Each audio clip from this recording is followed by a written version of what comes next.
નમસ્તે. હવે આપણે વિદ્યુત રસાયણ વિજ્ઞાનનું સ્વાધ્યાય જોઈશું. આની પહેલા આપણે વિદ્યુત રસાયણ વિજ્ઞાનની થિયરી, લખાણ સંબંધિત પ્રશ્નો અને કોયડાના દાખલા જોઈ લીધા છે.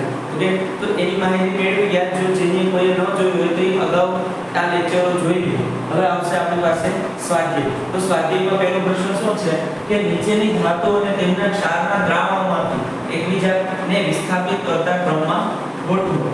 તો હવે જો ધોરણ 10 માં તમે પ્રતિક્રિયાત્મકતા શ્રેણી, ધાતુની પ્રતિક્રિયાત્મકતા શ્રેણી જોઈ ગયા છો. કઈ હતી શું?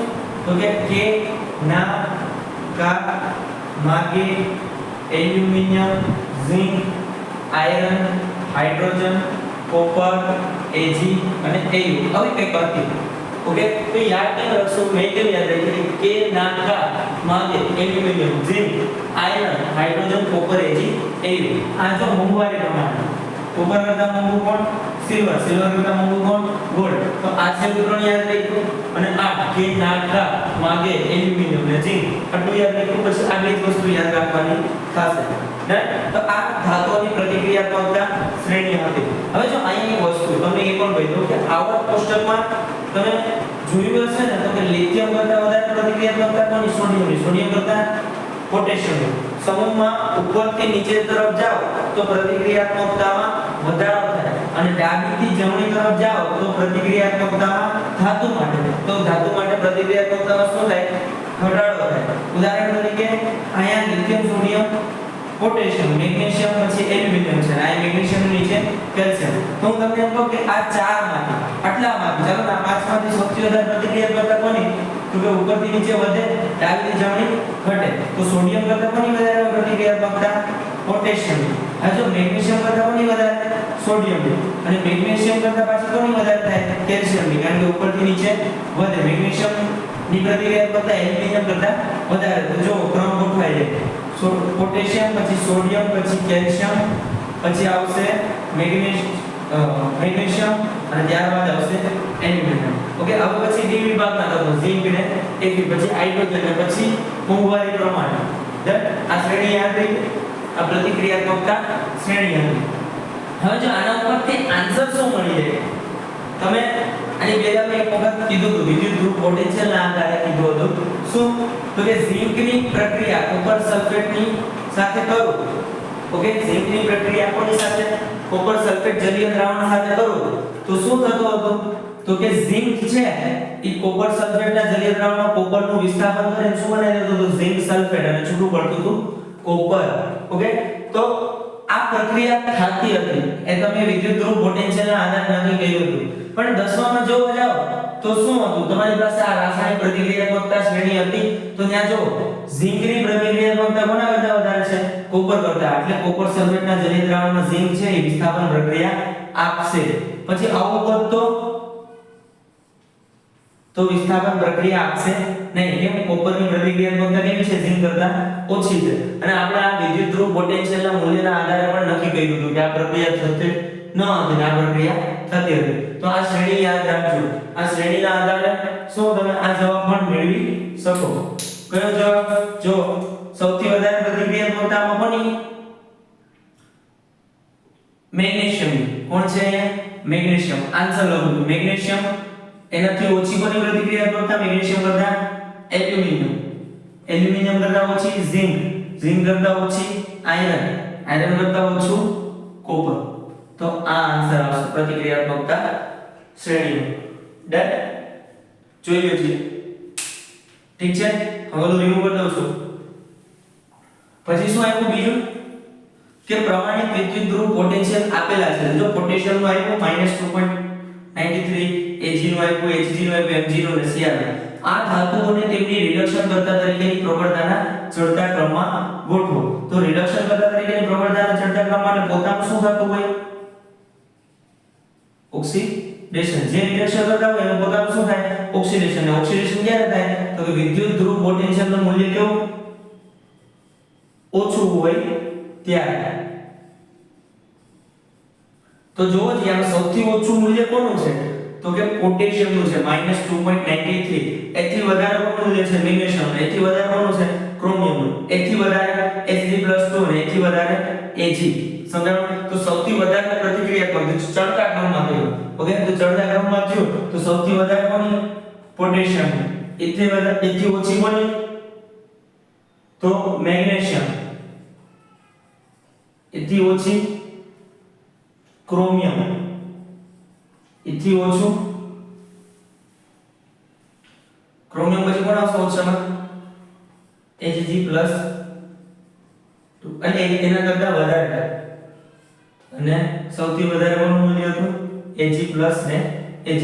જો સૌથી વધારે મૂલ્ય કોનું? Ag+ Ag નું 0.80.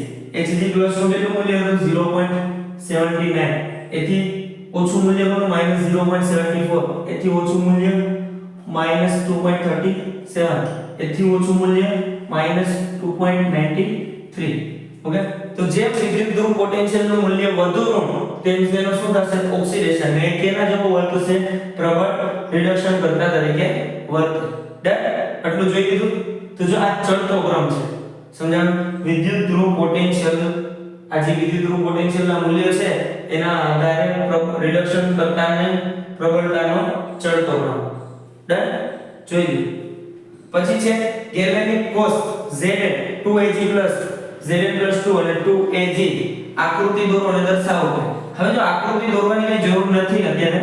શું કરું છું કે એક બાજુ ઝિંક સલ્ફેટ નો જલીય દ્રાવણ હશે, ઝિંક નો સળિયો ડુબાડેલો હશે, બાહ્યતમ જોડાણ કેમ હશે? ધાતુય તારનું હશે અને વોલ્ટમીટર હશે. પછી સામેની તરફ અર્ધકોષમાં શું હશે? તો કે AgNO3 ના જલીય દ્રાવણમાં Ag નો સળિયો ડુબાડેલો હશે, ક્ષાર છે તો મૂકવામાં આવ્યું છે. આ એની આકૃતિ. ડન. પછી કયો વિદ્યુત ધ્રુવ ઋણભારિત હશે? હા, જો ગેલ્વેનિક કોષ હોય, ગેલ્વેનિક કોષ, તો વિદ્યુત ઋણભારિત કોણ હોય? ગેલ્વેનિક કોષમાં વિદ્યુત ઋણભારિત કોણ હોય? એનોડ હોય. કોણ હોય? એનોડ નો સળિયો. કેમાં? ગેલ્વેનિક કોષમાં. વિદ્યુત વિભાજનીય કોષમાં નહીં, ગેલ્વેનિક કોષમાં વિદ્યુત ઋણભારિત એનોડ નો સળિયો હોય. એનોડ ઉપર વીજભાર કેવો હોય? ઋણ. સમજાણું કે નહીં? તો હવે જો એનોડ ઉપર શું થાતું હોય? એનોડ પર જોવા શું મળે? ઓક્સિડેશન. અને જો જે નીચેનામાંથી કેમાં ઓક્સિડેશન જોવા મળશે? ઝિંક ના સળિયામાં ઓક્સિડેશન જોવા મળે ને, ઝિંક નું Zn + 2 માં રૂપાંતર થાય. તો શું આવશે આન્સર? પેલો કયો સળિયો? તો આન્સર શું આવશે? ઝિંક નો સળિયો એનોડ તરીકે વર્તશે.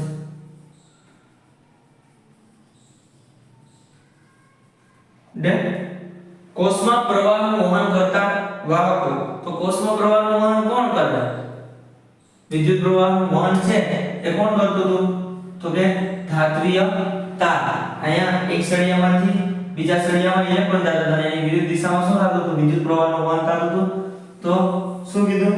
કોષમાં પ્રવાહનું વહન કરતા વાહકો. તો બીજો આન્સર શું આવશે? ધાત્વિય તાર. ત્રીજો આન્સર જો દરેક વિદ્યુત ધ્રુવ બળની પ્રક્રિયા. ઝિંક નું શું થાય? Zn + 2 માં રૂપાંતર, એનોડ. તો ઝિંક નું રૂપાંતર Zn + 2 માં, એનોડ પર ઓક્સિડેશન થાય તો જાય તો બે ઇલેક્ટ્રોન ગુમાવશે. જ્યારે કેથોડ પર શું થાય છે? રિડક્શન. રિડક્શન કોણ થાય? Ag નું. Ag+ માંથી Ag માં રૂપાંતર થાય. રિડક્શન એટલે +1 વીજભાર તો અહીંયા અહીં કેવું વીજભાર છે?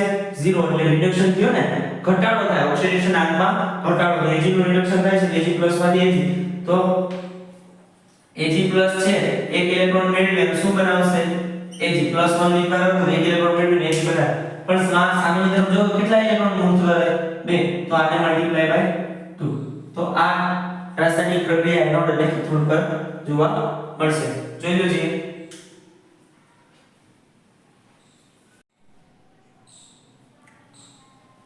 હવે આપણે જોવાનું છે 2.4.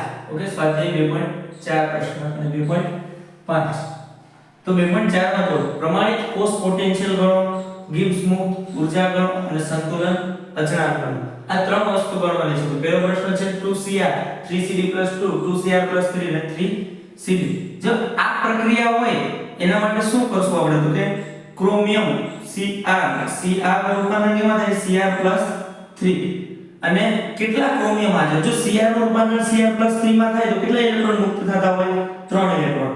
ઓકે હજુ CD+2 નું રૂપાંતરણ કેમાં થાય છે CD માં તો CD+2 નું રૂપાંતરણ CD માં એટલે કેટલા ઇલેક્ટ્રોન મેળવે 2 +2 માંથી 0 તો જો અહીંયા બેલેન્સ કરવા સમજી ગયા ઇલેક્ટ્રોન ને શું કરવા છે સંતુલિત કરવા છે મલ્ટીપ્લાય બાય 2 વડે કરી નાખીશ ને અહીંયા 3 વડે કરી નાખીશ તો 2 અને અહીંયા કેટલા ઇલેક્ટ્રોન થઈ જાય 6 અહીંયા કેટલા થઈ જાય ભાઈ 3 અહીંયા 6 અને અહીંયા 3 3CD+2 6 ઇલેક્ટ્રોન ને શું બની જાય 3CD તો કેટલા ઇલેક્ટ્રોન ફેરફાર થયો n 6 ઇલેક્ટ્રોન ઓકે એફેક્ટ થતા ઇલેક્ટ્રોન કેટલા છે 6 હવે શું કરવાનું છે કોષ પોટેન્શિયલ ઓકે જો પ્રમાણિત કોષ પોટેન્શિયલ નું મૂલ્ય તો અહીંથી જ મળી જાય આ વિદ્યુત ધ્રુવ પોટેન્શિયલ મૂલ્ય એવા વિદ્યુત ધ્રુવ પોટેન્શિયલ ના આધારે શું મળી જાય તમને તો કે E અહીંયા લખું છું એક minute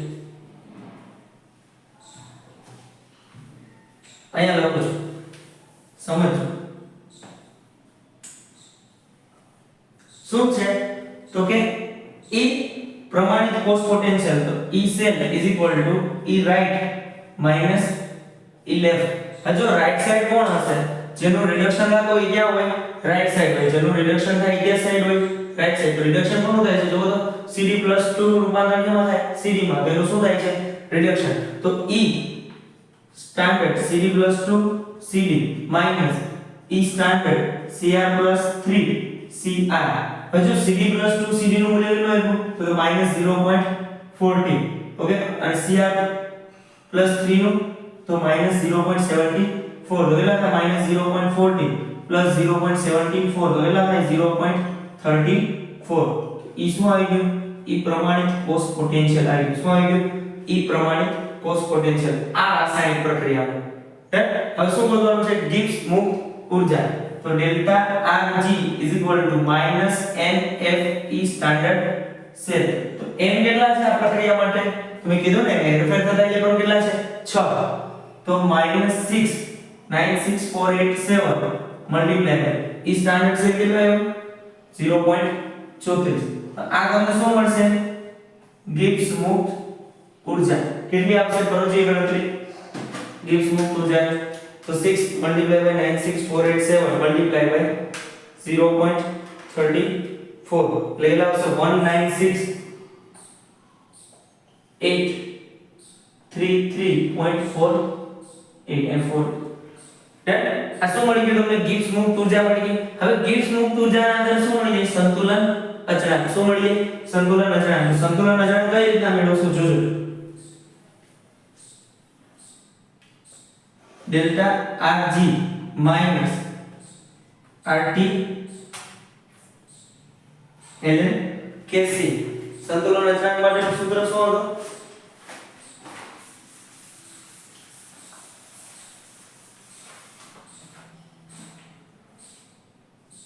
delta Rg minus 2.303 RT log Kc तो जो डेल्टा जी के बाद -196,833.48 इज इक्वल टू -2.303 आर એટલે જો ઊર્જાની વાત કરીએ ને ઊર્જાની માપી જૂલમાં ઊર્જાની વાત કરીએ ત્યારે આર નું મૂલ્ય કેટલું હોય 8.314 ઓકે તો 8.314 joule kelvin inverse mall inverse તાપમાન 298 અને log Kc આના મલ્ટીપ્લિકેશન માં શું છે log Kc देन હા જો આપણે હિસાબ કરશો માઈનસ માઈનસ પ્લસ તો 19 68 33.48 divided by 2.303 divided by 8.314 divided by 298 કેટલા આવશે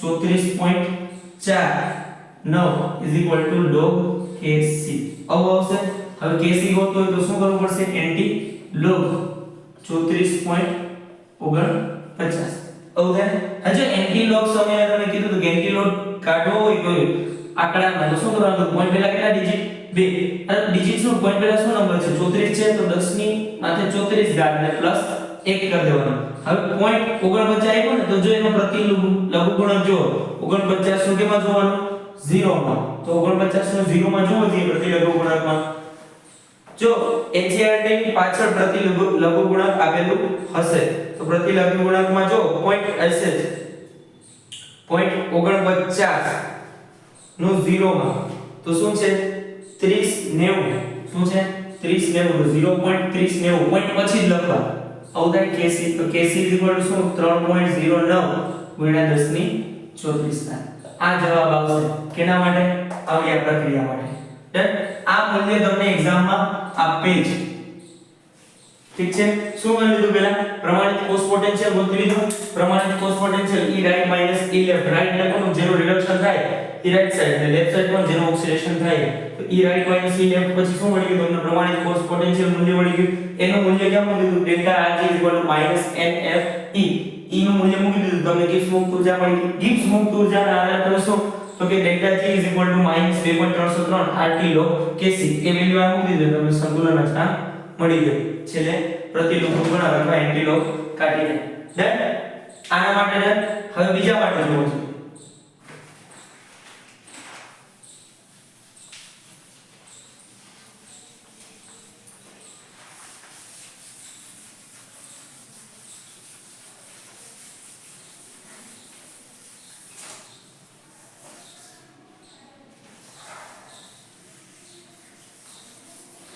શું છે જો તો બીજા માટે Fe+2 નું રૂપાંતર કેમાં થાય છે Fe+3 માં તો એક ઇલેક્ટ્રોન ગુમાવશે ઓકે અને Ag+ નું રૂપાંતર કેમાં થાય છે Ag માટે એક ઇલેક્ટ્રોન મેળવશે તો હેરફેર થતા ઇલેક્ટ્રોન કેટલા થયા ઓવરઓલ એક થયા છેલ્લે સંતુલિત પ્રક્રિયા આ જ આવશે ઇલેક્ટ્રોન કેન્સલ છેલ્લે સંતુલિત પ્રક્રિયા આ તો હેરફેર થતા ઇલેક્ટ્રોન એક હવે જો પ્રમાણિત કોષ પોટેન્શિયલ નું મૂલ્ય ગોતું તો E standard cell E right minus E left મેં તમને કીધું એ પ્રમાણે કે રાઈટ સાઈડ કોણ કે જેનું રિડક્શન થાય એ રાઈટ સાઈડ તો રિડક્શન કોનું થાય છે તો જો Ag નો થાય Ag+ નું રૂપાંતર કેમાં થાય Ag માં તો E standard Ag+ E standard Fe+3 Fe+2 Ag નું મૂલ્ય 0.80 આનું 0.77 તો કેટલો ડિફરન્સ આવશે 0.03 આ શું મળી ગયું પ્રમાણિત કોષ પોટેન્શિયલ મળી ગયું આ પ્રક્રિયા માટેનો હવે શું બદલાય ગિબ્સ મુક્ત ઊર્જા તો delta Rg -nfe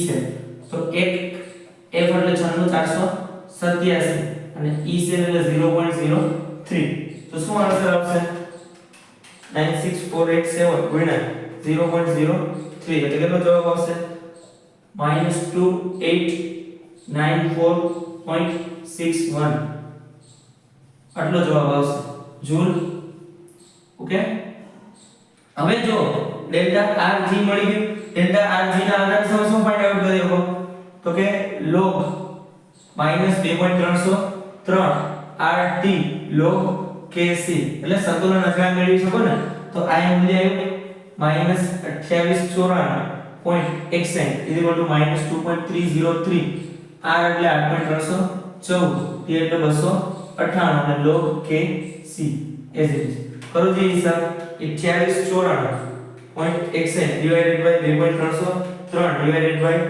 8.314 divided by 298 એટલે આવશે 0.5073 log kc એન્ટી લોગ કાઢો જે 0.5073 તો આ બધું લોગ છે આ બાજુ આવી જાય એટલે એન્ટી લોગ 0.5073 તો 0 પોઈન્ટ પહેલા કેટલા ડિજિટ પોઈન્ટ પહેલા શું છે 0 તો 10 ની માથે 0 વત્તા 1 અને kc શું તો કે 50 નું કેમાં જોવાનું 7 નું 50 નું 7 માં જોવો જોઈએ એન્ટ્રી લોગમાં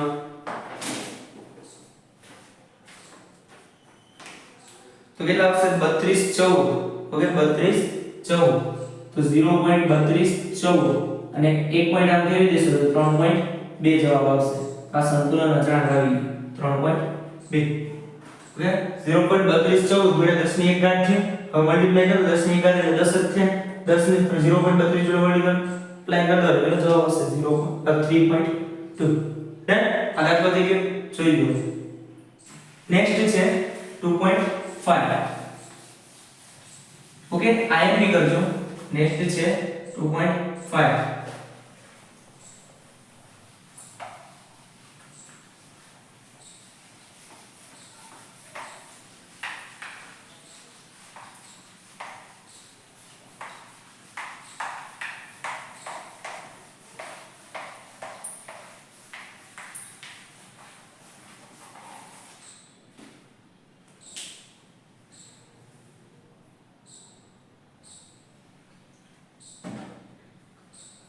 નન્સ સમીકરણ અને EMF લખો આ ચાર રાસાયણિક પ્રક્રિયા માટે.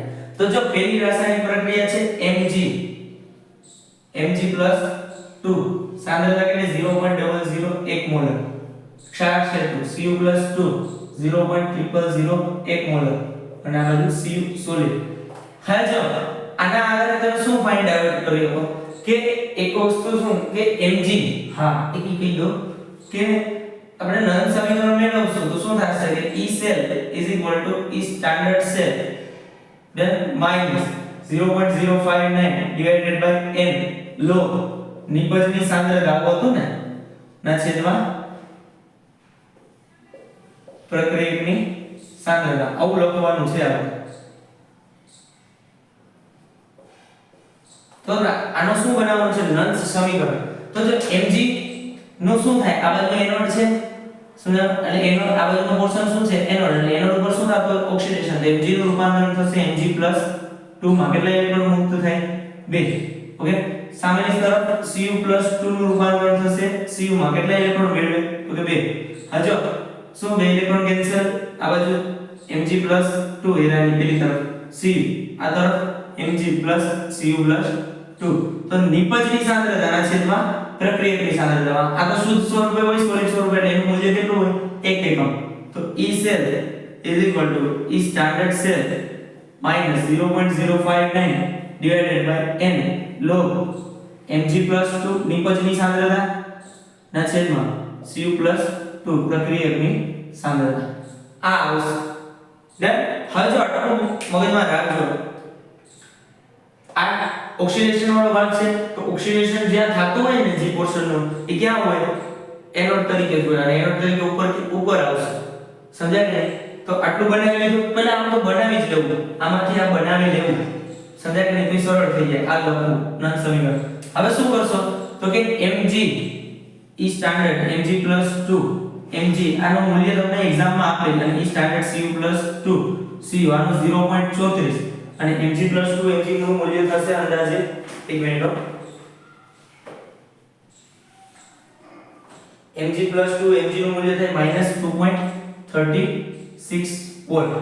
ઓકે હવે શું થશે તો કે પ્રમાણિત કોષ પોટેન્શિયલ E standard cell એનું મૂલ્ય કેટલું તો E standard cell E right -E left right side કોણ કે જેનું રિડક્શન થતું રિડક્શન કોણ થાય કોપર અને આ રાઈટ સાઈડ છે E right -E left તો E right Cu+2 Cu minus E standard Mg+2 Mg આનું મૂલ્ય 0.34 Mg નું વેલ્યુ -2.36 0.34 માઈનસ પ્લસ 2.36 એટલે કેટલા થશે 2.74. ઓકે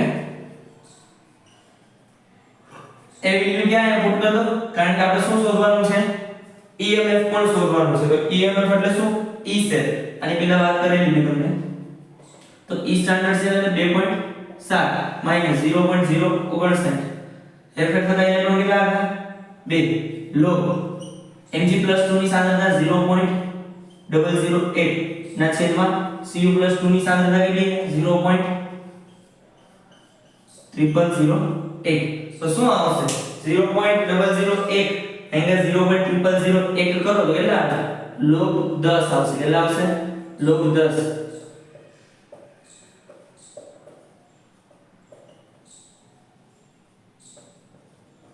આનું મૂલ્ય કેટલું થાય -0.0255 log 10 એટલે 1 તો શું હિસાબ આવશે 2.7 માંથી 0.0255 બાદ કરો તો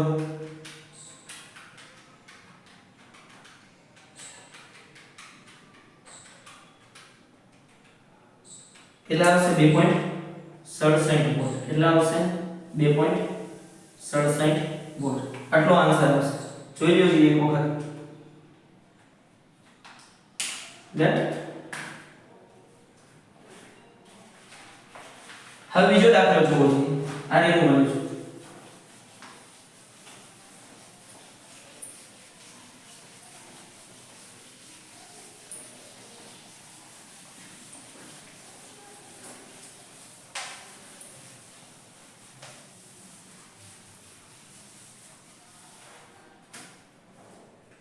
બીજું જો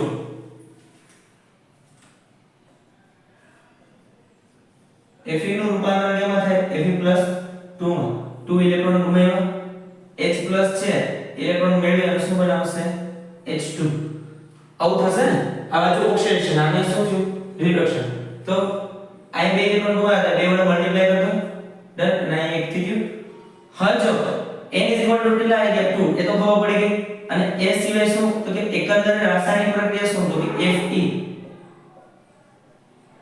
2H+ સામેની તરફ Fe+2 અને H2 તો એકંદર રાસાયણિક પ્રક્રિયા થઈ નન સમીકરણ શું તો કે E cell E standard cell -0.059 divided by m log નિપજની સાંદ્રતા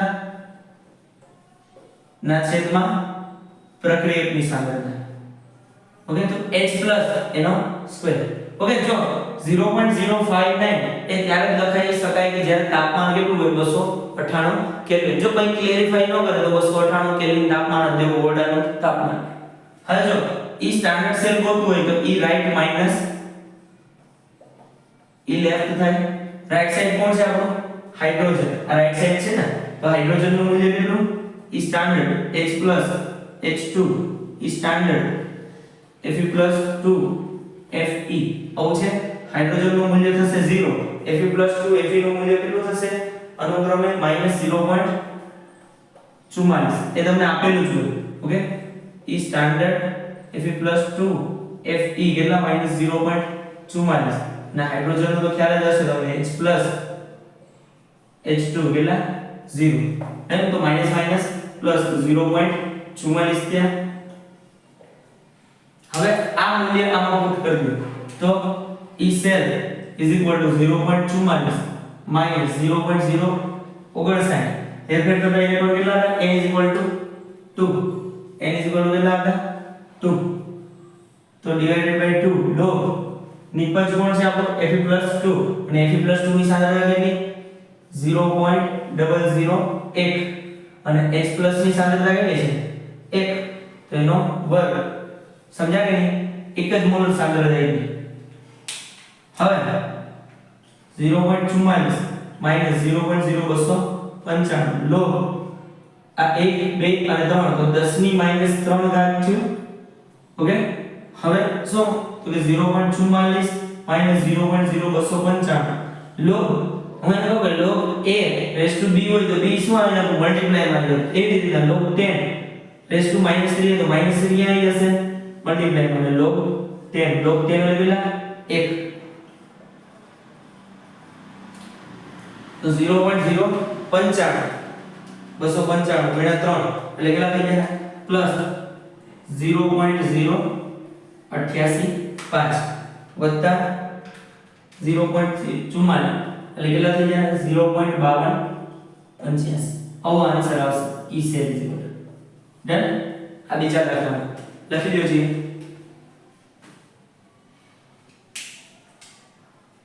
ઓકે રિમૂવ કરો હવે જો થર્ડ જો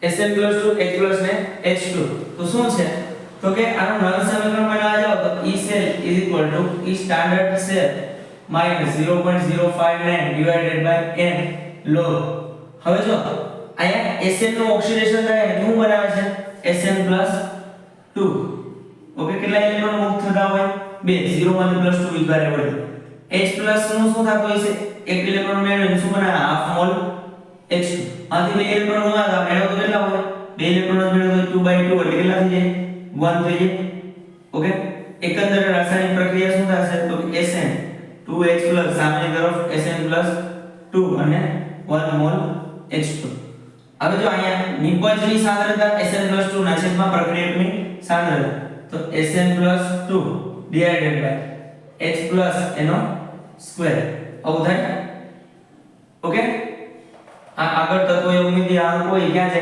પાવરમાં અંદાજ આવ્યો આ નલ સમીકરણ મળી ગયું હવે શું તો કે ઈ સ્ટાન્ડર્ડ સેલ ગોતવો તો ઈ સ્ટાન્ડર્ડ સેલ માટે ઈ સ્ટાન્ડર્ડ Sn + 2 Sn નું મૂલ્ય થશે -0.14 અને હાઇડ્રોજન નું ખબર જ છે H+ ને H2 કેટલા વોટ 0 વોટ તો ઈ સ્ટાન્ડર્ડ સેલ = ઈ રાઈટ માઈનસ ઈ લેફ્ટ રાઈટ સાઈડ કોણ છે આપણું હાઇડ્રોજન હાઇડ્રોજન નું વેલ્યુ થાય 0 અને લેફ્ટ સાઈડ કોણ છે ટીન તો -0.14 માઈનસ માઈનસ પ્લસ તો 0.14 વોટ થયા ઓકે એટલે આવ્યા 0.14 વોટ હવે આ મૂલ્ય આ સમીકરણમાં મૂકો તો E cell = 0.14 minus 0.059 divided by 2 log નિપજની સાંદ્રતા શું છે 0.050 ના છેદમાં હાઇડ્રોજનની સાંદ્રતા એટલે 0.020 એનો વર્ગ હવે નિપજની સાંદ્રતા ના છેદમાં પ્રક્રિયકની સાંદ્રતા 0.14 minus 0.0295 log 0.050 આ જો 0.020 એટલે અહીંયા આમ કરો છો આ 1 અને 2 તો 5 * 10 ની -2 થયા ના છેદમાં આ 1 અને આ 2 તો 2 * 10 ની -2 એનો વર્ગ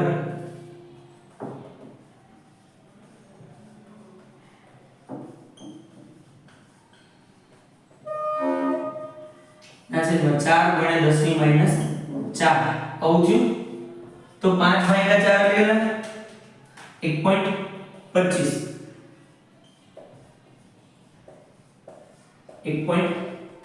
અને 10 ની -4 બે ઉપર આવી જાય તો +4 થઈ જાય અને +4 માંથી 2 જાય તો 10 ની 2 ઘાત એટલે શું થઈ જાય તો કે 0.14 - 0.0295 અને લોગ લખજો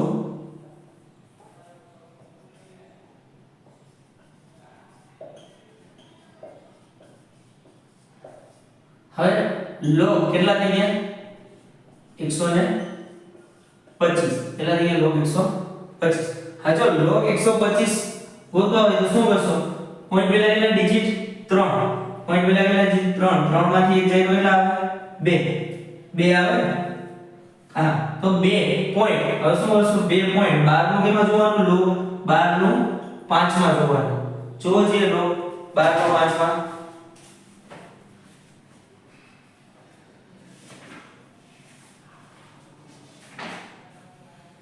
તો કેટલો આવશે 12 નો 5 માં જોશો તો 0.969 આ લોગ આવશે કેનો લોગ 125 ની કિંમત ખબર પડી શું તો કે પોઈન્ટ પહેલા કેટલા ડિજિટ પહેલા 125 નો લોગ જોઈએ તો પોઈન્ટ પહેલા કેટલા ડિજિટ 3 3 માંથી એક જાય તો 2 અને પછી શું કરવાનું તો કે 12 નું 5 માં જોવાનું 2 ડિજિટ પહેલા 2 ડિજિટ નું કેમાં જોવાનું ત્રીજામાં આ તમને લોગ મે અગાઉના વિડિયોમાં શીખવાડેલો હતો તમે એક વખત જોઈ લેજો ત્યારે તો 12 નું 5 માટે કેટલા આવશે 2.0969 આ મૂલ્ય મૂકી દીધું શું આવશે છેલ્લે 0.14 minus 0.0295 multiply by 2.0969 કેટલું આવશે ગણતરી કરજો જી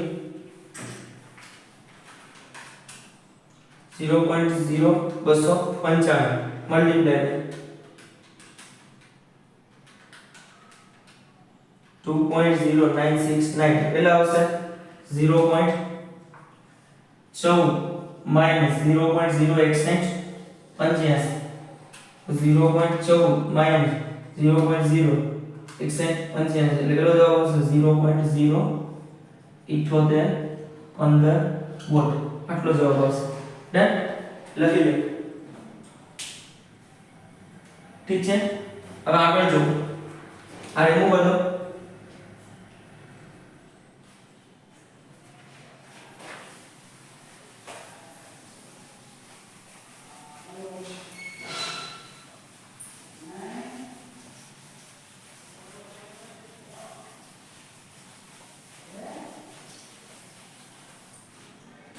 હવે છે અવરોધ હવે એક વસ્તુ આવી બ્રોમિન નું મૂલ્ય કેટલું થશે E standard Br to Br minus આનું મૂલ્ય શું થશે 1.09 ઓકે અને હાઇડ્રોજન માટેનું મૂલ્ય કેટલું થશે વિદ્યુતરૂપ પોટેન્શિયલ નું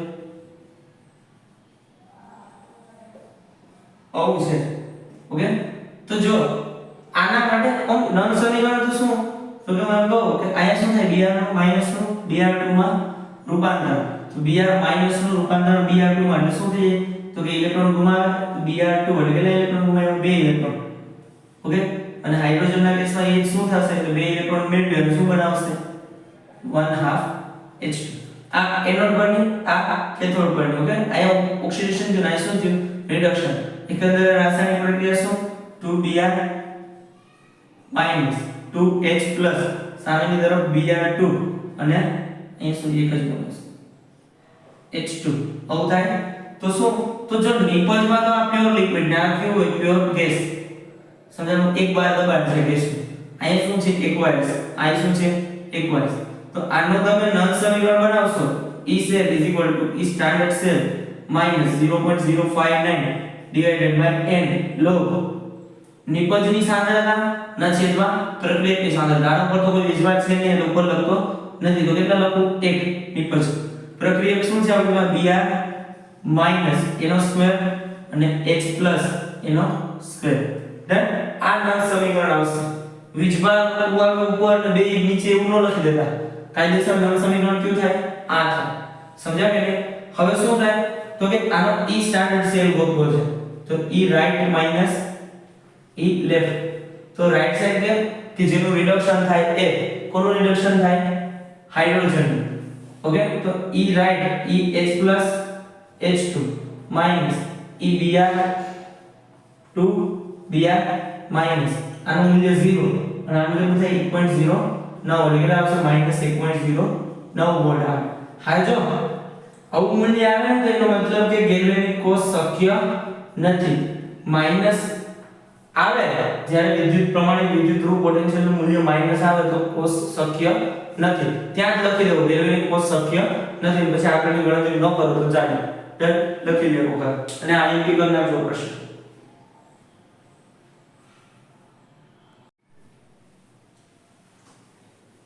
હવે આપણે સ્વાધ્યાયનું 2.6 એક્ઝામ્પલ જોશું શું કહે છે કે બટન સેલ જે કાંડા ઘડિયાળ એટલે આંખની જે ઘડિયાળ હોય એમાં બટન સેલ જે ઉપયોગ થાય છે ઓકે એમાં રાસાયણિક પ્રક્રિયા આવડી આ જોવા મળે છે તો તેનું ગિબ્સ મુક્ત ઊર્જા અને પ્રમાણિત કોષ પોટેન્શિયલ મૂલ્ય ગણો હવે જો અહીંયા શું થાય છે રાસાયણિક પ્રક્રિયાના આધારે તો ઝિંક 0 માં હતું અત્યારે વિજવાદ કેટલો ઝિંક ઉપર 0 હવે કેટલો છે +2 એટલે ઝિંક નું રૂપાંતર Zn+2 માં થાય છે એટલે ઓક્સિડેશન થયું 0 ઓક્સિડેશન આંખમાંથી તો ઝિંક નું રૂપાંતર Zn+2 માં બે ઇલેક્ટ્રોન ગુમાવે શું થયું ઓક્સિડેશન અહીંયા +2 ધેન આ એનોડ પર થતી પ્રક્રિયા ઓક્સિડેશન પ્રક્રિયા ક્યાં થાય એનોડ પર હવે જો Ag ઉપર આ વિજભાર +1 છે ને આ કેટલો છે 0 ચેક કરશો Ag પર +1 વિજભાર કઈ રીતના તો કે Ag 2O છે તો કે 2Ag એક ઓક્સિજન = 0 તો 2Ag હવે ઓક્સિજન નો વિજભાર -2 0 તો 2Ag = 2 અને Ag કેટલા થાય +1 આટલો ઓક્સિડેશન આ થયો તો Ag ઉપર કેટલો ઓક્સિડેશન આ +1 તો +1 માંથી Ag અહીંયા કેટલો વિજભાર છે 0 તો કેટલા ઇલેક્ટ્રોન મેળવવા પડે તો કે 1 ઇલેક્ટ્રોન મેળવવો પડે તો Ag +1 1 ઇલેક્ટ્રોન મેળવીને શું બનાવી દેશે Ag માંથી કેટલા ઇલેક્ટ્રોન મુક્ત થયા 2 અહીંયા કેટલા ઇલેક્ટ્રોન મેળવે 1 તો મલ્ટીપ્લાય બાય 2 કરો એકંદરે રાસાયણિક પ્રક્રિયા શું 2 ઇલેક્ટ્રોન કેન્સલ તો Zn 2Ag+ સામેની તરફ Zn+2 અને 2Ag આ એકંદરે રાસાયણિક પ્રક્રિયા થશે હવે જોજો પ્રમાણિત E cell અથવા પ્રમાણિત કોષ પોટેન્શિયલ નું મૂલ્ય શું તો કે Ag માટે E સ્ટાન્ડર્ડ Ag Ag કેટલા 0.80 દે અને ઝિંક માટે કેટલો હશે E સ્ટાન્ડર્ડ Zn+2 Zn -0.76 -0.76 હવે તો E સેલ નું મૂલ્ય શું થાય તો કે E સ્ટાન્ડર્ડ સેલ ઓકે હવે એક વસ્તુ હા જો અહીંયા આને ગેલ્વેનિક કોષના સાંકેતિક નિરૂપણમાં લખો તો શું થશે તો કે ઝિંક નું ઓક્સિડેશન થાય Zn નું રૂપાંતર Zn+2 માં. પછી ક્ષાર છે તો Ag નું રિડક્શન થાય તો Ag+ નું રૂપાંતર કેમાં થાય Ag માં. તો આ રાઈટ સાઈડ અને આ લેફ્ટ સાઈડ. તો E standard cell E right - E left. તો રાઈટ સાઈડ કોણ છે Ag. તો શું થશે 0.80 - 0.76. તો 0.80 વત્તા 0.76 તો કેટલા થશે 6 8 ને 7 15 1.56 આવું થશે.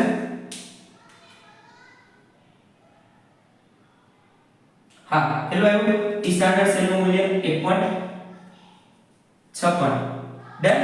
આટલો અંદાજ આવ્યો. હવે આ મૂલ્ય તમને એક્ઝામ માં આપે. ઓકે આ પ્રમાણે વિદ્યુત ધ્રુવ પોટેન્શિયલ નું મૂલ્ય તમને એક્ઝામ માં આપશે. હવે જો શું ફાઇન્ડ આઉટ કરવાનું છે ગિબ્સ મુક્ત ઊર્જા. તો ગિબ્સ મુક્ત ઊર્જા એટલે તો કે delta Rg -NFE standard cell. તો Fe તમે ઇલેક્ટ્રોન કેટલા છે ટ્રાન્સફર ઇલેક્ટ્રોન 2. F કેટલા 96487 અને E સ્ટાન્ડર્ડ કેટલું છે 1.56. તો ગણી લ્યો જોઈએ કરો એલસી ભાઈ સાહેબ. તો 2 * 96487 * 1.56. તો કેટલો આન્સર આવશે -301039.44. આટલો આવશે આન્સર. ડન. જોઈ લો લખી લો. ઓકે જોઈ લીધું. હવે પહેલો જોવો છે દાખલો 0.20 મોલર KCl ના દ્રાવણની વાહકતા 298 કેલ્વિન તાપમાને એટલી છે 0.0248 સાયમન સેન્ટીમીટર ઇન્વર્સ છે. તો તેની મોલર વાહકતા ગણવાની. હવે જો મોલર વાહકતા એટલે લેમ્ડા m. ઓકે આનું સૂત્ર શું હતું જો પહેલા એક વસ્તુ આ સાયમન સેન્ટીમીટર ઇન્વર્સ એટલે શું આપ્યું k આપ્યું 0.0248 સાયમન સેન્ટીમીટર ઇન્વર્સ. આને શું કહેવાય વિશિષ્ટ વાહકતા અને એનો SI એકમ છે. તો k આપ્યો સાંદ્રતા કેટલી આપી ભાઈ તમને C = 0.20 મોલર. અને તમારે ગોતવાનું શું છે મોલર વાહકતા. તો મોલર વાહકતા બરાબર k ના છેદમાં c. જો આ સેન્ટીમીટરમાં હોય k તો શું કરવાનું કે ઉપર શું લખવાનું 1000 અને જો મીટરમાં હશે તો નીચે 1000 લખવાનું. તો આ શું આવશે એનો SI એકમ Simon centimetre square mall inverse. Done. હવે જો k નું મૂલ્ય કેટલું છે 0.0248 મલ્ટીપ્લાય બાય 1000 અને ડિવાઇડેડ બાય 0.20. આટલું કરશો એટલે તમારો આન્સર આવી ગયો. એક જ સ્ટેપમાં ખાલી સમીકરણ સૂત્રમાં સૂત્ર તો કેટલું છે કે આ સેન્ટીમીટર છે ઉપર 1000 અને જો મીટર હોય તો નીચે 1000. તો શું આવશે 0.0248 મલ્ટીપ્લાય બાય 1000 ડિવાઇડેડ બાય 0.20 એટલે કેટલા આવશે answer 124 Simon centimetre square mall inverse.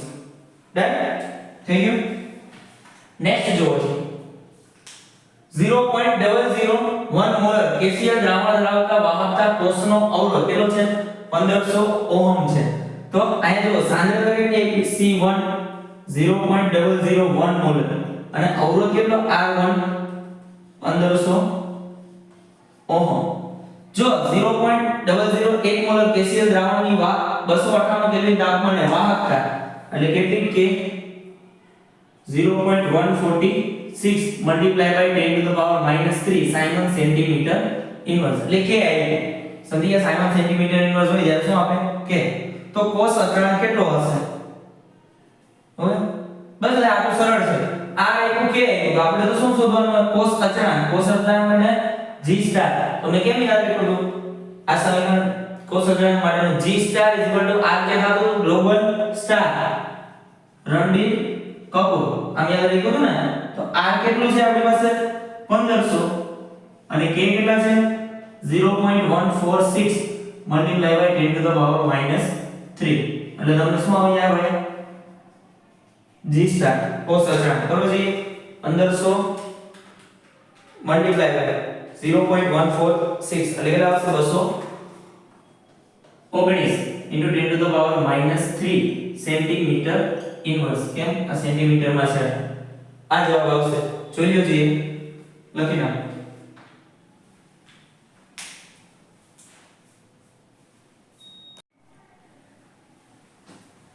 હવે જોવાનું છે સ્વાધ્યાય 2 નો 11મો પ્રશ્ન. ઓકે, જો 10મા પ્રશ્નમાં તમને આલેખ દોરવાનો કીધો છે. જે ડેટા આપ્યો છે એના આધારે શું દોરવાનો છે? આલેખ. અને KCL એટલે કે પ્રબળ વિદ્યુત વિભાજન છે, ત્યાં મોલર વાહકતા વિરુદ્ધ સાંદ્રતાનો આલેખ દોરવાનો છે. તો કેવો આવશે? અમે આપણને જે ડેટા આપ્યો છે એના આધારે જે આલેખ આવશે એ આવી રીતના આવશે. અંદાજો આવ્યો?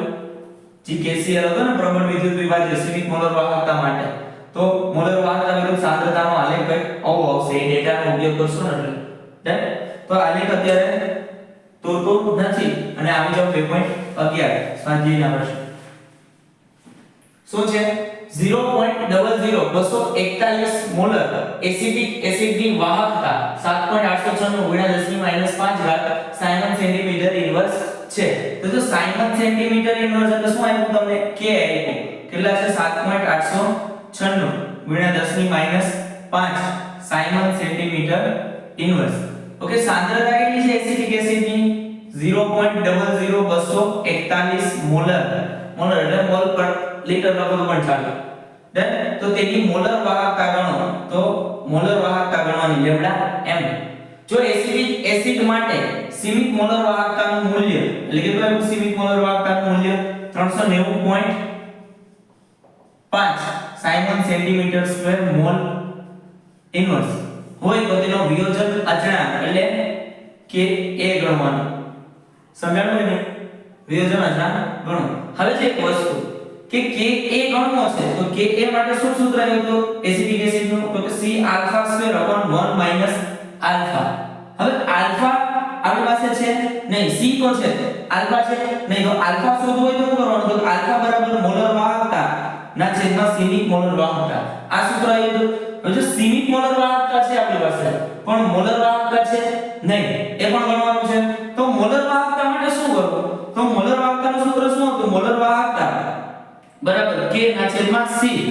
જો તમારે અહીંયા K જોઈ લેવાનું કે વિશિષ્ટ વાહકતા કેમાં છે? તો કે સેન્ટીમીટરમાં છે. તો આપણે ઉપર શું લખી દેવાનું? 1000.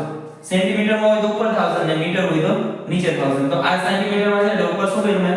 1000 લખી દીધું. મોલર વાહકતા મળી જાય એના આધારે, મોલર વાહકતાના આધારે આલ્ફા મળી જશે અને આલ્ફાના આધારે વિયોજન અચળાંક. તો જો કેમ કરું છું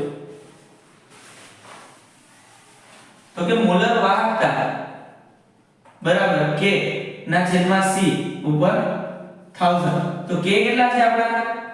7.896 ગુણ્યા 10⁻⁵ મલ્ટીપ્લાય બાય 1000 ડિવાઇડેડ બાય સાંદ્રતા કેટલી છે? 0.00241. તો શું મળી જાય તમને? મોલર વાહકતા. ગણો જોઈએ 7.896 ઓકે ડિવાઇડેડ બાય 0.00241 એટલે આવશે 3276.34. અને આનો શું આવશે? આ 1000 એટલે 10 to the power 3, 10 to the power 3 minus 5 એટલે કેટલા આવશે? 10 to the power -2. એટલે શું થઈ જાય? -2 છે એટલે 2 પોઈન્ટ આ બાજુ લઈ જાઓ તો 32.7634. આ શું મળ્યું તમને? મોલર વાહકતા. આટલી મિનિટ મોલર વાહકતા. ડન. આ મોલર વાહકતા તો મળી ગઈ. હવે આલ્ફા ગોતવો એ શું કરવાનું હતું આપણે? આ જે નોટ કરી દો છીએ, રફ કરી દઉં છું. ઓકે કેટલી મળી આપણને? 32.76. તો મોલર વાહકતા મળી ગઈ આપણને. અને સીમિત મોલર વાહકતા શું હતી? 390.5. હવે જો આલ્ફા ગોતો તો આલ્ફા બરાબર મોલર વાહકતા ના છેદમાં સીમિત મોલર વાહકતા. તો 32.76 ડિવાઇડેડ બાય 390.5. તો શું મળશે તમને? આલ્ફા. આલ્ફાને શું કહેવાય? વિયોજન અંશ. જેમ વિયોજન અંશનું મૂલ્ય ઊંચું એમ તેનું વિયોજન સરળતાથી થઈ શકશે. ડન. આયનોમાં 32.76 ડિવાઇડેડ બાય 390.5 એટલે કેટલા આવશે? 0.0838. આટલું મૂલ્ય આવ્યું આલ્ફાનું. હવે એના આધારે શું ગોતવાનું છે? સંતુલન અચળાંક Ka. તો Ka બરાબર C alpha square upon 1 minus alpha. તો C નું મૂલ્ય શું છે? 0.00241, ઓકે, આલ્ફા 0.0838 એનો વર્ગ ડિવાઇડેડ બાય 1 માઈનસ 0.0838, તો કેટલો આવશે આન્સર જોજો 0.0838.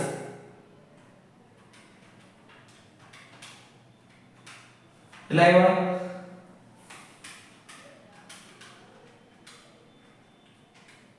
ઓકે, ઉપરનાનો ગુણાકાર થશે 0.40169 આવો થશે અને ડિવાઇડેડ બાય, જો હવે આ ઓલમોસ્ટ 1 જ થાય, 1 માઈનસ 0.0838 કરે તો ઓલમોસ્ટ કેટલું થાય? 1 જ થાય, કોઈ જાતો ફેર પડે નહીં. તો આમ તો તમે આ આન્સર પણ લખી શકો, તો એક વખત હું બતાવું છું 1 માઈનસ 0.0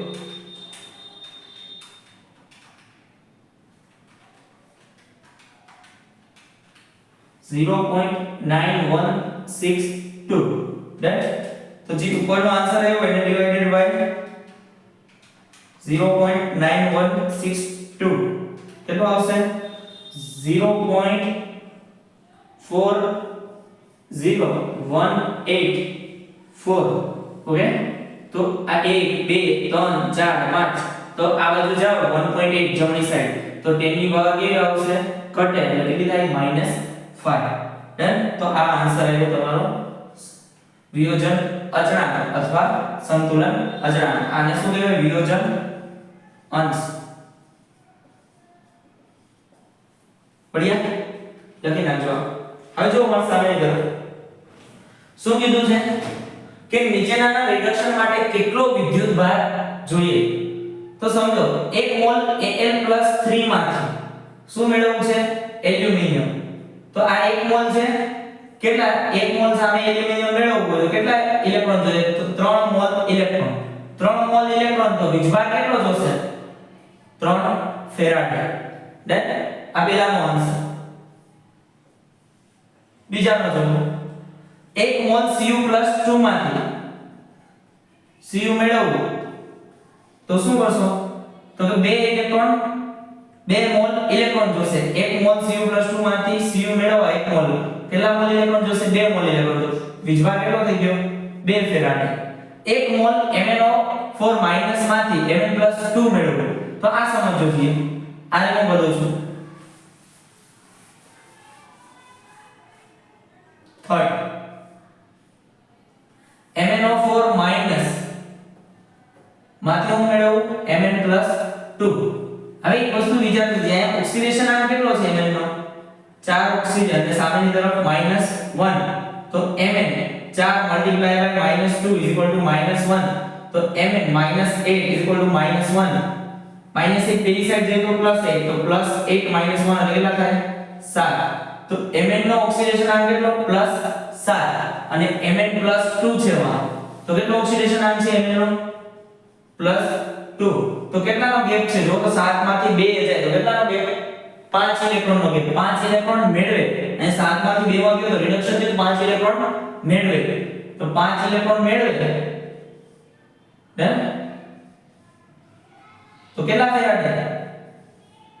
5 ફેરાડે, ડન. આ સરસ છે, જોજો એક વખત. ઠીક છે. હવે ફેરાડેના પર્યાયમાં કેટલી વિદ્યુતની જરૂર પડશે? તો કેટલો વિદ્યુત પ્રવાહ પસાર કરવો, કેટલો વિદ્યુત ભાર પસાર કરવો પડશે એ કહેવાનું છે. તો પિગલિત CaCl2 માંથી 20 ગ્રામ કેલ્શિયમ. હવે એક વસ્તુ સમજજો, 1 મોલ કેલ્શિયમ મેળવવું હોય CaCl2 માંથી, તો CaCl2 માં કેલ્શિયમ ઉપર વીજભાર કેટલો હોય? +2, હે.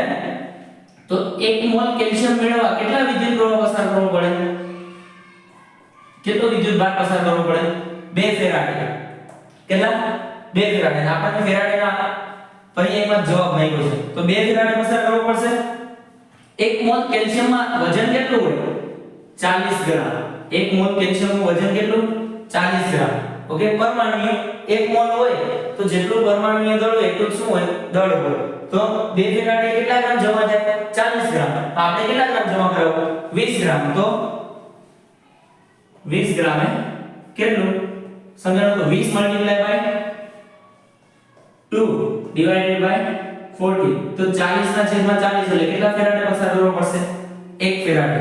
તો પીગલિત CaCl2 માંથી 20 ગ્રામ કેલ્શિયમ મેળવવા કેટલા ફેરાડે પસાર કરવો પડશે 1 ફેરાડે વિદ્યુતભાર ડન થઈ ગયું લખી નાખો આજો નીચે પીગલિત Al2O3 માંથી 40 ગ્રામ એલ્યુમિનિયમ મેળવો તો પીગલિત Al2O3 છે એમાંથી 40 ગ્રામ એલ્યુમિનિયમ મેળવવું હોય તો શું કરે તો કે Al2O3 એમાં એલ્યુમિનિયમ ઉપર વિજભાર કેટલો +3 અને ઓક્સિજન ઉપર -2 આ 2 આયા 3 આયા +3 હે તો +3 3 ઇલેક્ટ્રોન જોશે 1 મોલ એલ્યુમિનિયમ માટે 3 મોલ ઇલેક્ટ્રોન જોઈએ 1 મોલ એલ્યુમિનિયમ માટે 3 મોલ ઇલેક્ટ્રોન એટલે કેટલા વિજભાર 3 ફેરાડે 1 મોલ માં દળ કેટલો 27 ગ્રામ ઓકે તો 27 ગ્રામ એ કેટલા ફેરાડે પસાર કરવો પડે 3 ફેરાડે 27 ગ્રામ એલ્યુમિનિયમ જમા કરાવવા માટે 3 ફેરાડે તો 40 ગ્રામ એલ્યુમિનિયમ માટે કેટલું તો 40 × 3 ડિવાઇડેડ બાય 27 કેટલો આન્સર આવશે જોવો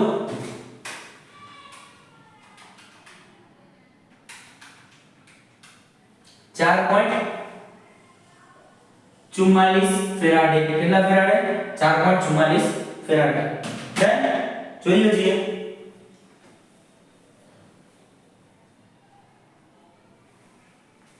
હવે છે નીચેના ઉત્પાદન માટે ઓક્સિડેશનના પર્યાયમાં કેટલી વિદ્યુતની જરૂર પડશે તો 1 મોલ H2O માંથી O2 મેળવો જો આ તો સરળ ભાષામાં કે ઓક્સિડેશનના પર્યાયમાં કેટલા વિદ્યુતની જરૂર પડશે તો 1 મોલ H2O હોય એટલે H2O અહીંયા આગળ એક જ છે આનો વિદ્યુત વિભાજન કરો શું બને half mall H2 sorry 1 mall H2 અને હાફ મોલ O2 આવું બને સમજ્યા અહીંયા ઓક્સિડેશન આ એક ઓક્સિજન નો એટલો તો -2 અહીંયા ઓક્સિજન નો એક કેટલો થશે 0 તો કેટલાનો ફેરફાર થયો જો તો 2 ઇલેક્ટ્રોન નો ફેરફાર થયો 2 ઇલેક્ટ્રોન મેળવે સોરી 2 ઇલેક્ટ્રોન ગુમાવે તો કેટલા ફેરફાર થયો વિદ્યુત ઓક્સિડેશન નો કેટલો ફેરફાર થયો 2 તો કેટલા ફેરાડે તો કે 2 ફેરાડે સમજાણું ને નીચેના ઉત્પાદન માટે ઓક્સિડેશનના પર્યાયમાં કેટલી વિદ્યુતની જરૂર પડશે તો ઓક્સિડેશન આંકમાં કેટલો ફેરફાર 2 નો તો કેટલા ફેરાડે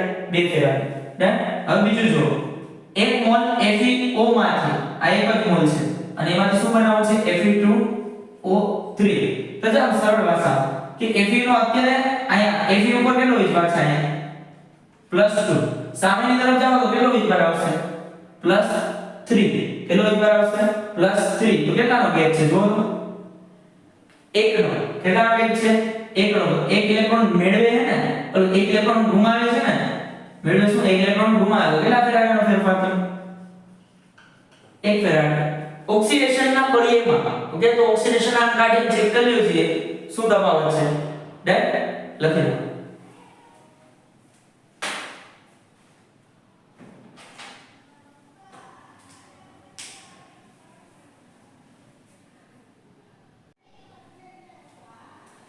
હવે આવી જાઓ સ્વાધ્યાયનો 15મો દાખલો ઓકે બીજા સ્વાધ્યાય વિદ્યુત રસાયણ વિજ્ઞાનના સ્વાધ્યાયનો 15મો દાખલો 5 એમ્પિયર પ્રવાહનો 20 મિનિટ માટે ઉપયોગ કરી નિકલ નાઇટ્રેટના દ્રાવણનું પ્લેટિનમ વિદ્યુત ધ્રુવ વચ્ચે વિદ્યુત વિભાજન કરવામાં આવ્યું કેથોડ ઉપર નિકલનું કેટલું દળ નિક્ષેપિત થયું હશે તો જો નિકલ NiNO3 NiNO3 ટ્વાઇસ અને પાણીમાં ઉમેરીશ તો શું થાય તો કે Ni + 2 અને NO3 - આયનમાં રૂપાંતર થાય નિકલ પર કેટલો છે એટલે 2 આયન અને 1 આયન તો નિકલ પર વિભાગ કેટલો છે +2 તો કેટલા ઇલેક્ટ્રોન મેળવ્યા હશે 2 તો Ni + 2 2 ઇલેક્ટ્રોન મેળવ્યા એટલે કેટલા મોલ જમા થયું નિકલ 1 મોલ તો કેટલા ફેરાડે 2 ફેરાડે 2 ફેરાડે કેટલા મોલ નિકલ જમા થયું 1 મોલ નિકલ ઓકે હવે જો 1 મોલ નિકલનું દળ કેટલું તો કે થશે નિયરલી 59 ગ્રામ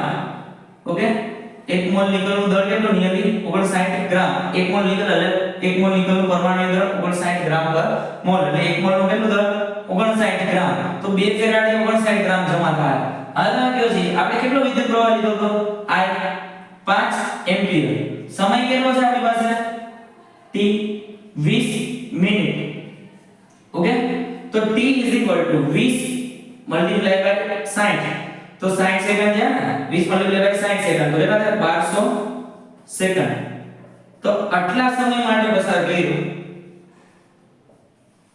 ઓકે 5 એમ્પિયર વિદ્યુત પ્રવાહ 1200 સેકન્ડ માટે પસાર થયેલો. તો q મળી જાય, આના આધારે શું મળી જાય તમને? વીજભાર q. q = it.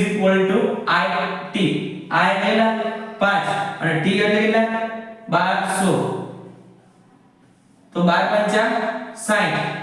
ઓકે, તો કેટલા થશે? 6000 કુલમ. અવળું વાંચ્યું? આ વીજભાર આવી ગયો 6000 કુલમ. હવે જો 2 ફેરાડે કેટલા ગ્રામ જમા થતું હતું? નિકલ 59 ગ્રામ. 2 ફેરાડે 59 ગ્રામ. તો હવે વિચારજો, 2 ફેરાડ એટલે કેટલા કુલમ? 2 × 96487 કુલમ.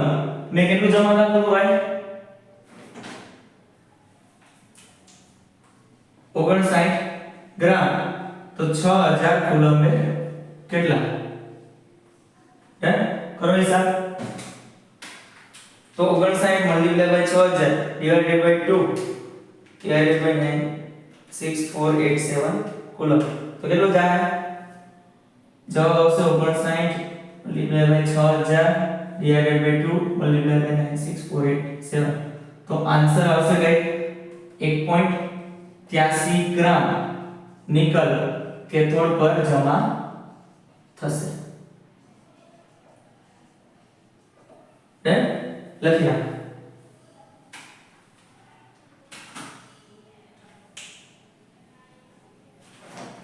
રફ કરી દઉં છું.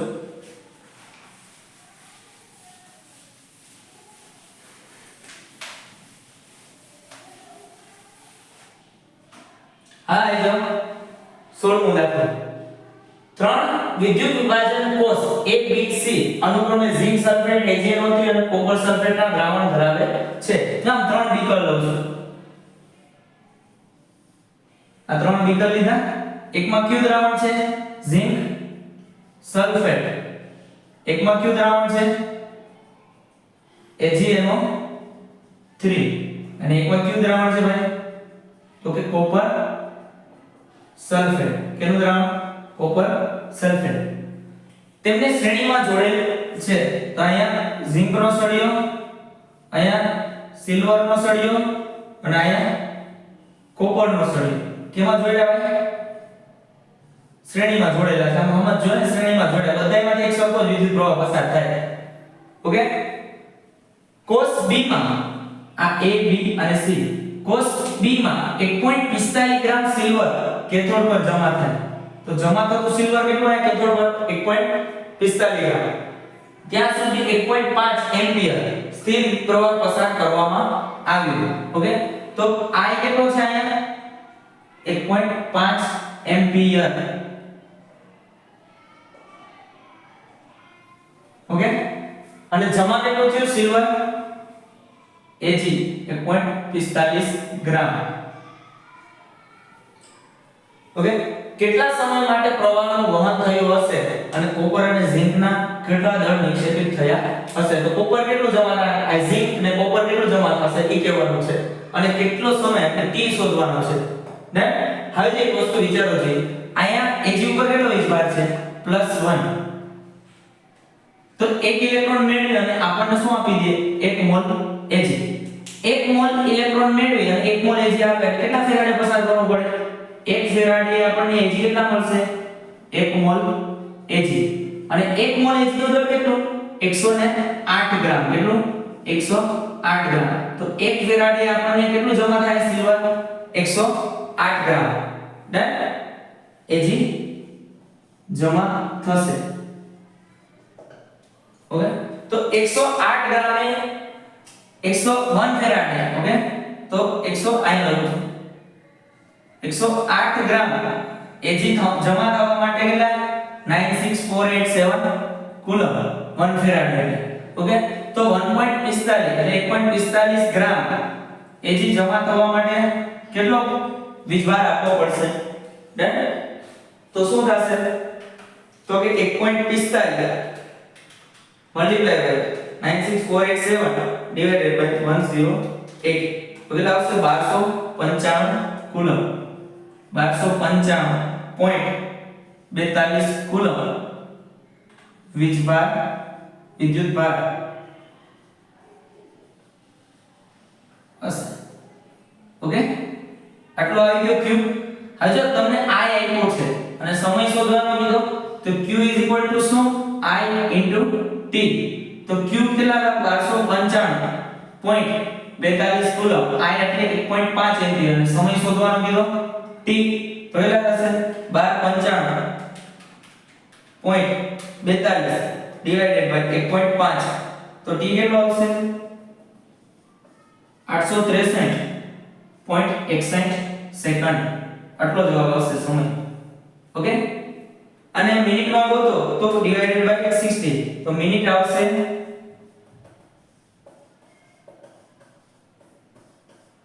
કેટલી 14.39 મિનિટ હે આટલો જવાબ મળી ગયો હવે જો ઝિંક સમય તો મળી ગયો કેટલા સમય માટે બરો તો આ સમય મળી ગયો હે બે સમય મળી ગયો સેકન્ડમાં ને મિનિટમાં હવે શું કોપર અને ઝિંકના કેટલા ગણ નિક્ષેપિત થયા હશે એ પૂછ્યું છે તો વીજભાર તો જો બધાયમાં એક સરખો પસાર કર્યો હતો ત્રણેયમાંથી તો કેટલો હતો વીજભાર 1295.42 કુલમ આટલો હતો ને તો ઝિંક અને કોપરનું દળ કેટલું જમા થયું હશે એ પૂછ્યું છે તો ઝિંક ઉપર કેટલો વીજભાર હોય ઝિંક સલ્ફેટમાં ઝિંક ઉપર તો અહીંયા ઝિંક માટે ઝિંક ઉપર વીજભાર કેટલો +2 તો 2 ઇલેક્ટ્રોન મેળવીને કેટલું ઝિંક લઈ આવશે 1 મોલ તો 2 ફેરાડે 1 મોલ ઝિંક ડન હવે ઝિંક નું દળ કેટલું 65.5 કેટલું 65.5 ગ્રામ તો 2 ફેરાડે એટલે 2 * 96487 કુલમ 65.5 ગ્રામ ઝિંક જમા થશે ડન તો આપણે કેટલા વીજભાર પસાર કર્યો તો વિદ્યુતભાર 1295.42 કુલમ ઓકે તો કરો જે હિસાબ 1295.42 મલ્ટીપ્લાય બાય 65.5 ડિવાઇડેડ બાય 2 96487 તો કેટલો આવશે 0.43 ગ્રામ કેટલો 0.43 ગ્રામ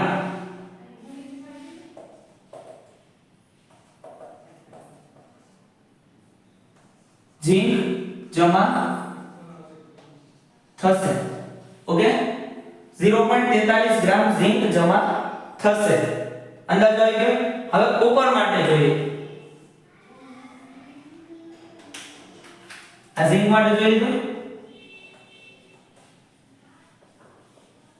હવે કોપર માટે તો કોપરના કેસમાં શું તો કે કોપર પર વીજભાર કેટલો હશે +2 બે ઇલેક્ટ્રોન મેળવી શું બનાવશે 1 મોલ C ઉપર કેટલો વીજભાર +2 અને બે ઇલેક્ટ્રોન મેળવી અને બનાવી દેશે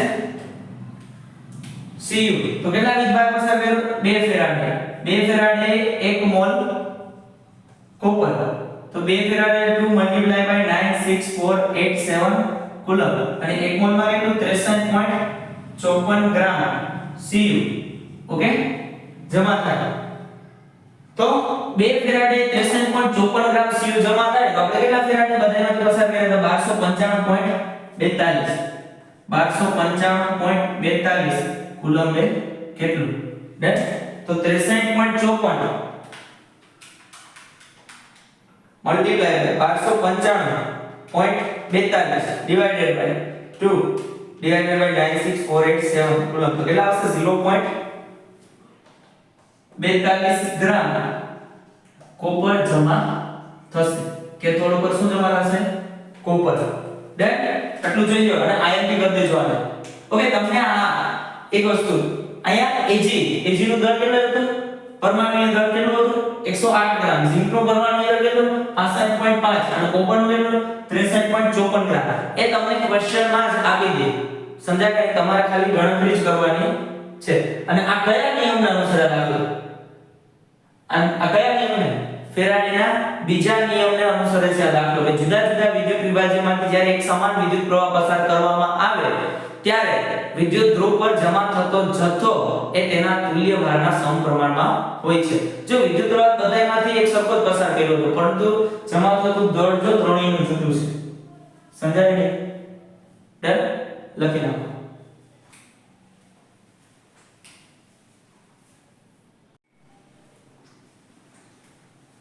હવે આપણે 17મું એક્ઝામ્પલ જોશું. ઓકે, સ્વાધ્યાય 2 નું. તો જો અનુમાન કરો કે નીચેની પ્રક્રિયા શક્ય છે કે નહીં. તો પહેલું આપ્યું છે Fe+3 અને I-. ઓકે, તો જો અહીંયા લખું Fe+3 I-. જો આ પ્રક્રિયા શક્ય છે, આ બંને વચ્ચે પ્રક્રિયા શક્ય છે કે નહીં તે બતાવવાનું છે. હવે એક વસ્તુ એ વિચારી લો કે Fe ઉપર મેક્સિમમ અથવા મહત્તમ વીજભાર કેટલો હોય? +3 હોય. +3 વત્તા તમે Fe ઉપરનો વીજભાર જોયો હશે નહીં. અને આયર્ન ઉપર ન્યૂનતમ વીજભાર કેટલો હોય? -1. -1 થી નીચે તમે વીજભાર જોયો હશે નહીં. -3 -5 -7 એ જોયો હશે નહીં. ઓકે, તો શું થયું કે તો કે Fe નું અહીંયા શું થયું કે Fe નું રૂપાંતરણ Fe+3 નું Fe+2 માં થયું કે Fe માં થયું. સમજાય કે તો અહીંયા Fe+3 નું રૂપાંતરણ કેમાં થાય? Fe+2 માં. એક ઇલેક્ટ્રોન જો અહીંયા મેળવો, સમજાય કે નહીં? આનું ફરજિયાત શું થવું જોઈએ? રિડક્શન. ઓક્સિડેશન તો હવે શક્ય નથી. +3 કરતા વધારે વીજભાર હોય નહીં. તો આનું શું થયું? Fe+3 નું રૂપાંતરણ Fe+2 માં. એક ઇલેક્ટ્રોન મેળવો એ કોણે ગુમાવ્યો હશે? આવડીને તો 1/2 I2. હવે જોવો જી Fe+3 નું રૂપાંતરણ Fe+2 માં થયું તો રિડક્શન થયું. તો રિડક્શન માટે Fe નું મૂલ્ય કેવું હોવું જોઈએ? વિદ્યુત ધ્રુવ પોટેન્શિયલ નું મૂલ્ય વધારે હોવું જોઈએ ને, તો રિડક્શન શક્ય છે. જો આ બેમાં કોનું મૂલ્ય વધારે છે? તો કે Fe નું મૂલ્ય વધારે છે અને આયોડિન નું મૂલ્ય ઓછું. તો શું થાય છે? તો આયોડિન નું ઓક્સિડેશન થાય છે અને Fe નું શું થશે? રિડક્શન. Fe નું રિડક્શન થશે અને આયોડિન નું શું થશે? ઓક્સિડેશન. તો આ પ્રક્રમ શક્ય છે. કેમ? તો કે વિદ્યુત ધ્રુવ પોટેન્શિયલ Fe+3 અથવા Fe+3 માંથી Fe+2 માં રૂપાંતરણ કરવા માટે વિદ્યુત ધ્રુવ પોટેન્શિયલ નું મૂલ્ય કેવું છે? વધારે છે આયોડિન કરતા. એટલે આ પ્રક્રમ શક્ય છે. હવે બીજો જોવો છે Ag+ અને Cu. તો Ag નું અહીં ફરજિયાત શું થવું જોઈએ? જો Ag નું ફરજિયાત અહીં થવું જોઈએ રિડક્શન, કારણ કે +1 કરતા વધારે ઓક્સિડેશન આ Ag માં હોય નહીં. અને Cu નું રૂપાંતરણ કેમાં થવું જોઈએ? Cu+2 માં. કેમ? કારણ કે Cu નું કોપરનું ઓક્સિડેશન આ કોઈ દિવસ ઋણમાં ન હોય. અત્યારે કેટલો છે? 0. તો વધીને ક્યાં જાય? +2 માં, પણ ઘટે નહીં. હવે જો અહીંયા આને 2 ઇલેક્ટ્રોન ગુમાવ્યા હતા. આને કેટલા ઇલેક્ટ્રોન મેળવ્યા હશે? 2. આ પ્રક્રમ થાય. હવે જો અહીંયા Ag નું મૂલ્ય છે, આ પ્રક્રિયાના આધારે Ag નું મૂલ્ય છે એ કોપરના મૂલ્ય કરતા કેવું હોવું જોઈએ? વધારે હોવું જોઈએ. સમજી ગયા? તો જેનું શું થાય? રિડક્શન. તો જો અહીંયા Ag નું મૂલ્ય કેટલું છે? 0.80 અને કોપરનું મૂલ્ય કેટલું છે? 0.34. તો જેનું મૂલ્ય વધારે એનું શું થાય? રિડક્શન. તો થાય છે તો કે આ પ્રક્રમ શક્ય છે. ડન. ત્રીજો એક્ઝામ્પલ જુઓ. Fe+3 અને Br-. આ પણ આની જેમ જ પહેલો અને ત્રીજો જો આવી રીતના Fe નું રૂપાંતરણ કેમાં કરતો? Fe+2 માં અને Br- નું 1/2 Br2. આ એક ઇલેક્ટ્રોન જે Br- ગુમાવશે કોણ મેળવશે? Fe મેળવશે. ઓકે, હવે એક વસ્તુ જોવાની કે Fe નું મૂલ્ય અહીં Fe નું શું થાય છે? આપણે થિયોરેટિકલી જે પેન પેપર થી આ પ્રક્રિયા લઈ કે એમાં Fe નું શું થાય છે? રિડક્શન. અને Br નું શું થાય? ઓક્સિડેશન. તો રિડક્શન જેનું થાય એનું મૂલ્ય કેવું હોવું જોઈએ? વધારે હોવું જોઈએ ને. ઓકે, વિદ્યુત ધ્રુવ પોટેન્શિયલ મૂલ્ય કેવું હોવું જોઈએ? વધારે હોવું જોઈએ. તો જોઈએ Fe નું મૂલ્ય કેવું છે? 0.70 અને Br નું મૂલ્ય કેટલું છે? 1.09. તો મૂલ્ય કોનું વધારે આવે? Br. સમજી ગયા? તો Br નું વધારે આવ્યું એટલે Br નું શું થાય છે? ઓક્સિડેશન. તો જેનું મૂલ્ય વધારે હોય એનું શું થવું છે? રિડક્શન. પણ જો આનું મૂલ્ય વધારે છે Br નું, તો એનું રિડક્શન થવું છે Br ઉપર -1 છે. પણ Br નો કોઈ દિવસ -3 -5 -7 માં જોયો હશે નહીં. એટલે આ પ્રક્રમ શક્ય નથી. સમજાણું કે નહીં? અહીંયા આ પ્રક્રમ શક્ય નથી. ડન. પછી ફોર્થ વન શું છે? Ag અને Fe+3. આયા જો Fe નું Ag નું માઈનસ વીજભાર થાય નહીં. Ag નો ફરજિયાત ક્યાં વીજભાર આવે? +1 અને Fe+3 નું રૂપાંતરણ થઈ જશે Fe+2 માં. તો આનું શું થયું? ઓક્સિડેશન. Fe નું શું થયું? રિડક્શન. સમજાય કે નહીં? Fe નું રિડક્શન, Ag નું ઓક્સિડેશન. તો આનું મૂલ્ય છે જેનું રિડક્શન એનું મૂલ્ય કેવું હોવું જોઈએ? વધારે હોવું જોઈએ વિદ્યુત ધ્રુવ પોટેન્શિયલ નું. તો જોવો તો છે કે નહીં? કેટલામું? Fourth one. આયા Ag નું મૂલ્ય 0.80, Fe નું મૂલ્ય કેવું છે 0.77. તો 0.77 છે આ તો કેવા છે ઓછા હતા, તો એનું તો શું થવું જોઈએ ઓક્સિડેશન. અહીંયા શું થાય છે જો તો નીચે પ્રક્રમ થિયોરેટિકલી પ્રક્રિયા લખી તેના આધારે શું થાય છે Fe નું રિડક્શન અને Ag નું ઓક્સિડેશન. તો આ તો શક્ય નથી. કેમ? કારણ કે Ag નું મૂલ્ય તો કેવું છે વધારે, અને જેનું મૂલ્ય વધારે એનું શું થાય રિડક્શન. ઓકે, તો અહીંયા તો ઓક્સિડેશન થાય, તો આ પ્રક્રમ શક્ય નથી. ડન. હવે આવશે ફિફ્થ વન, Br2 Fe+2 શું બનાવતા હોવો જોઈએ તો Fe+2 નું રૂપાંતરણ કેમાં Fe+3 માં, અને અહીંયા શું થયું આની એક ઇલેક્ટ્રોન ગુમાવ્યો. જો Fe+2 નું રૂપાંતરણ કેમાં થયું કે Fe+3 માં થયું હતું. સમજ્યા કે નહીં? મહત્તમ ઓક્સિડેશન આ Fe નો કેટલો છે +3, તો અહીંયા આનું ઓક્સિડેશન શક્ય છે. અને Br 0 છે અત્યારે, તો Br નું રિડક્શન ઈ શક્ય છે, -1 આવી હશે ને, તો આની એક ઇલેક્ટ્રોન ગુમાવ્યો, તો આની કેટલો ઇલેક્ટ્રોન મેળવાય છે એક ઇલેક્ટ્રોન મેળવી શું બનાવશે Br-, તો આનું રિડક્શન થયું, આનું શું થયું ઓક્સિડેશન. તો Br નું મૂલ્ય કેવું હોવું જોઈએ વિદ્યુત ધ્રુવ પોટેન્શિયલ મૂલ્ય વધારે હોવું જોઈએ ને Fe ના મૂલ્ય કરતા. તો જોવો જી હા વધારે જ છે, તો Br નું શું છે રિડક્શન થાય, અને Fe+2 નું Fe+3 માં ઓક્સિડેશન. તો આ પ્રક્રમ શક્ય છે. ડન. લખી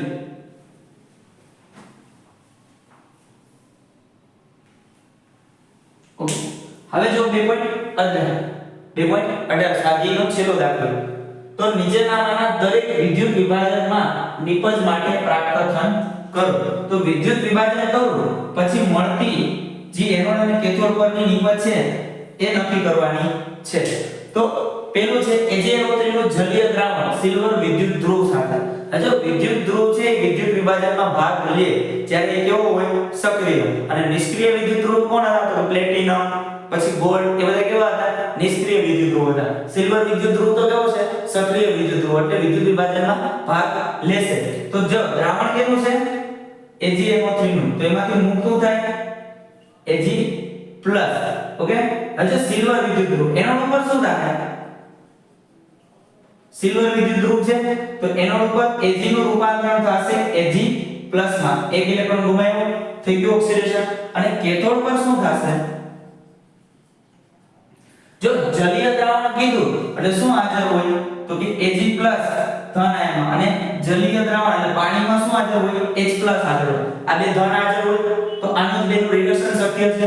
હવે જો Ag નું વિદ્યુત ધ્રુવ પોટેન્શિયલ નું મૂલ્ય કેટલું છે 0.80, અને હાઇડ્રોજન નું વિદ્યુત ધ્રુવ પોટેન્શિયલ મૂલ્ય કેટલું છે 0.